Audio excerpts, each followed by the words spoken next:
This is the Holy Gospel according to Matthew. Glory to you, O Lord. In the time of King Herod, after Jesus was born in Bethlehem of Judea, magi from the east came to Jerusalem, asking, "Where is the newborn ruler of the Judeans? For we observed his star in the east and have come to pay him homage." When King Herod heard this, he was frightened, and all of Jerusalem with him. And calling together all of the chief priests and the scribes of the people, he inquired of them where the Messiah was to be born.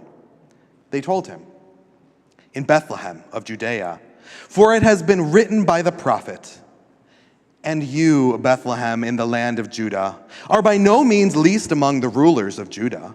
For from you shall come a ruler, who is to shepherd my people Israel.'" Then Herod secretly called for the Magi and learned from them the exact time when the star had appeared.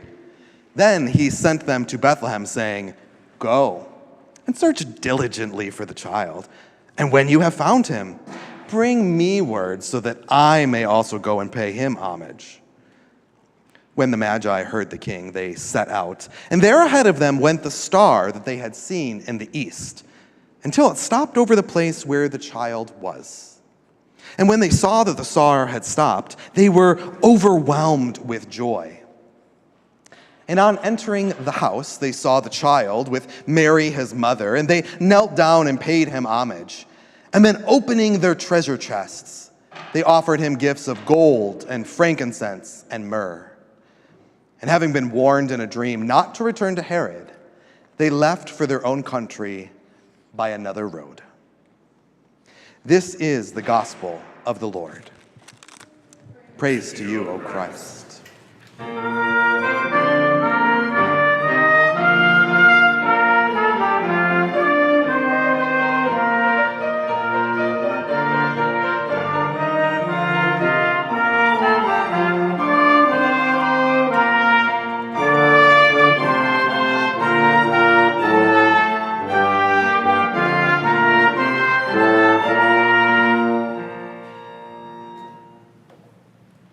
Be seated.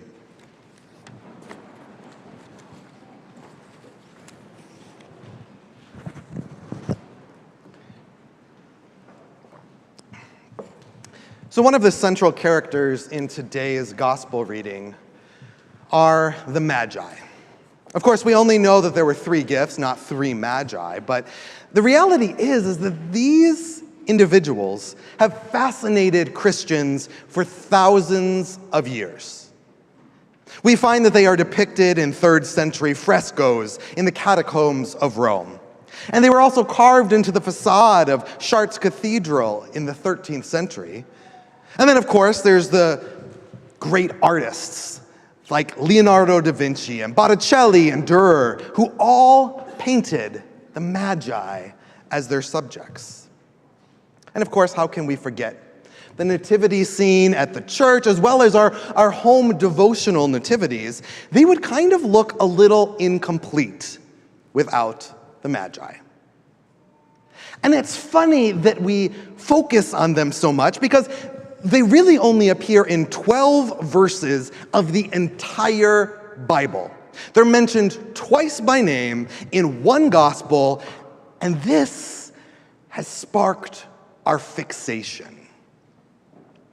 Now, if you know anything about the Magi, you probably know that they were foreigners. They were educated. Scholars believe they were likely astrologers and religious leaders. And the thing that you might not know is that the Magi were connected with foreign rulers who had been at war with Rome for over 60 years. And what today's story reveals is that these Magi come to a foreign land, and they're there to influence another country's government. Now, when they arrived, they asked one question: where is the newborn ruler of the Judeans? But this English translation, it's rubbish. If you actually go back and look at the Greek, a more accurate translation is, "Where is the one who has been born King of the Judeans?" This is not just about a newborn king, but this is about the legitimate king of the Judeans. Now, you have to remember that Herod bribed Mark Antony to put him on the throne. He was not of Davidic lineage. And so when the Magi come and they ask this question, they're asking a political question. They're saying, we want to see the legitimate king, not this puppet ruler that the Romans put into place. You see, the Magi, their question was political and intentionally subversive. And why I bring that up is because understanding that context of the Magi is key to understanding all of Matthew's gospel. You see, today's reading is in the second chapter of Matthew. And this is kind of like the introduction to the whole argument that the author is going to be discussing. And so he's laying out his argument and how it all fits together, like any kind of non-fiction book that you might read. There it is, summarized in one of those final paragraphs of the introduction. And what we see in this final part of the introduction is something that will be repeated over and over and over again in Matthew, and that is the obsession of Matthew with one word. Any idea what it is? You might think Jesus, and that would be a great Sunday school answer. Not the word I'm looking for, but the word is kingdom. You see, throughout the gospel, Matthew is going to compare and contrast God's kingdom with the kingdoms of the world. And at the beginning, Matthew showed us how Herod and Jesus use power differently. And you see, like with the Magi that we already mentioned, everything that Jesus and Herod, the contrasts that are going on, are all about politics. In the sense that politics, by definition, is about the distribution of power. Now, Herod's politics, well, they were centered in deceit and fear and murder. I mean, he lied without restraint. He manipulated religion for his own ends, and he murdered anyone who dared to question his right to rule. After all, by this point in his reign, he had already murdered his brother-in-law, his wife's grandfather, his wife, his mother, one of his sons, and another son, all to keep power. And what we find is that as the story begun today continues, is that Herod is going to keep doing what Herod does. He's going to murder more. And he's going to take this murderous streak on after the Magi defy his request for more information. What does Herod do, if you know the story? Kills a bunch of babies, right? Anyone 2 years and under in the area around Bethlehem or in Bethlehem, slaughtered. All because of his insecurity and fears. And as the theologian Diana Butler Bass puts it, it's hard to imagine anything more heartless and brutal and cruel than to punish the innocent in order to maintain status and privilege. I mean, the Christmas story ends with a tragedy. It begins with the announcement of the birth of a child, and it concludes with the murder of many children. An authoritarian dictator exercised his power to destroy the weakest members of societies. That's why Jesus' family fled to Egypt as refugees, and the Magi escaped by a different route. The bodies of babies were lying dead in the streets, she says. And she goes on to say, Christmas does not come easily. Peace on earth terrifies and threatens those who have prospered under this old order. Corrupt rulers will lie and murder and do anything to stop the possibility of God's dream to being made manifest in the world. And the reality is that Herod was just one more tyrant in the brutal history of tyrants in our world.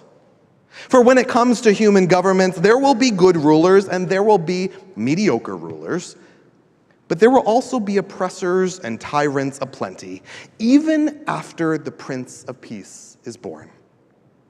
Another Herod always awaits, standing at the ready with evil intentions primed to execution. Ooh, Diana Butler Bass. It is Epiphany. How dare you?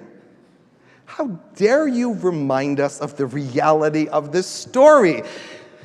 But you see, the real gift of today is that while from a different faith tradition and a different socioeconomic standing, a different culture, these magi in this story, they foreshadow Jesus' response to those who want to control with fear.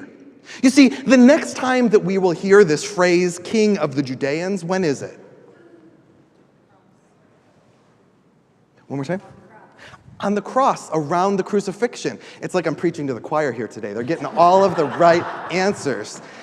Man, good job to your pastors growing up. So, we get this King of the Judeans here with Herod, and we get this King of the Judeans mentioned again around the crucifixion, and everything in between there in Matthew, we're actually going to discover what it means to be the King of the Judeans, how that kingdom works differently than the kingdoms of this world. You see, for God's kingdom seeks love instead of control. God's reign is centered in service instead of being served. God's realm seeks forgiveness instead of revenge. God's rule reveals that true wealth is achieved by giving it away to support those on the margins. That is the message of God's kingdom.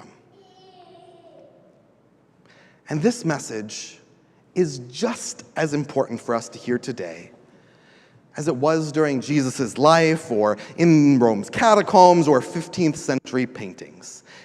You see, these magi traveled from afar not to honor power and fear and military might. Rather, they traveled to honor a true king made for all people.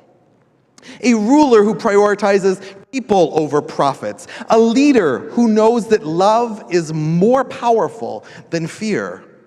A Lord that had come together to bring together the outsiders from foreign lands, the ones who walked and talked and acted in different ways than the Jewish people, those of different religious backgrounds and beliefs, and the ones who came to journey towards a world that was built on God's vision, that understands that each and every one of us are siblings in this world. You see, like Jesus, these magi, they disobeyed when the ruler opposed God's vision. Like Jesus, these magi discerned deceit and they trusted in God's truth. Like Jesus, these magi were brave, following God's glimpses of hope, even amidst the deep darkness. And like Jesus, these magi know that God is always with us, no matter how dark or difficult or dreary life looks.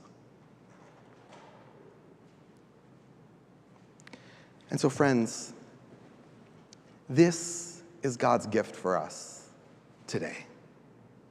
It is a reminder that we journey with God's vision as our focus, not the vision of rulers of this time or of other times, but God's vision. It is a call here at the beginning of the new year for us not to lose focus when the discomforts of life set in that try to pull us away from God's vision. For no matter the ruler, we worship Emmanuel, meaning God with us. We trust God's truths that are rooted in love and grace. We discern deceit. We are bold and we are brave. And at times, we, like the magi, will take the road less traveled towards God's kingdom and not kingdoms of this world. And so may we offer the gifts of ourselves to help bring about God's love and liberation to a world that is so in need this year and always. So friends, let us remember. Let us remember God with us. Let us remember the witness of the Magi. And may we, like Jesus and the Magi, continue to move towards love and grace and justice and peace. Merry Christmas, dear friends, and a blessed Epiphany. Amen.